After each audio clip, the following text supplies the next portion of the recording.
রাত পোহালেই পঞ্চম দফা নির্বাচন, আর এই নির্বাচন ঘিরে প্রস্তুতি তুঙ্গে। ডিসিআরসি সেন্টারগুলোতে চূড়ান্ত তৎপরতা আসতে শুরু করেছেন পুলিশ ও ভোটকর্মীরা।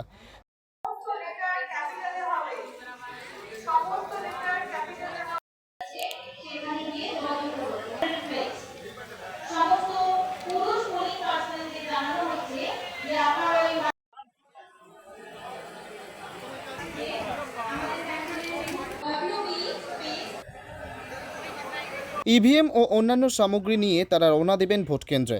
হাওড়া সদর ডিসিআরসি ক্যাম্প হয়েছে 5টে। তার মধ্যে হাওড়ার ডিসিআরসি ক্যাম্প হয়েছে হাওড়া ময়দান এলাকায় সেন্ট মাস চার্চ স্কুলে। ক্যাম্পের বাইরে পুলিশি নিরাপত্তা জোরদার করা হয়েছে। হাওড়া সিটি পুলিশের ট্রাফিকের তরফ থেকে যান চলাচল নিয়ন্ত্রণ করা হয়েছে এবং কড়া ব্যবস্থা নেওয়া হয়েছে। এই বছর আমার প্রথম বছর, তা একটা অন্যরকম অভিজ্ঞতা বলতে পারেন। প্রথমটা মানে সবটাই প্রথম আর কি। তো সেই অর্থে বলবো আমি আসার পর যেটা দেখছি মোটামুটি ঠিক আছে, ইটস ওকে এখনও পর্যন্ত। এরপর যেহেতু আমি রিজার্ভ, তা এবার যদি আমার ট্র্যাক করে ডিউটি আসে তো তখন আবার নতুন কিছু আমি দেখব, তখন এবার সেই মুহূর্তেটা নতুন করে ফেস করব। তবে এতটুকু যেটুকু আমি দেখলাম তো মোটামুটি টু গুড। ভালো কঠোর নিরাপত্তা আছে, এখন ভালোর মধ্যে আছে। হ্যাঁ, এরপরে দেখি পুলিশ ট্যাকিং আরে করে নিয়ে যাব, তারপরে বুথে গেলে সেখানকার পরিস্থিতিটা দেখে সেই অনুযায়ী ব্যবস্থা নেব।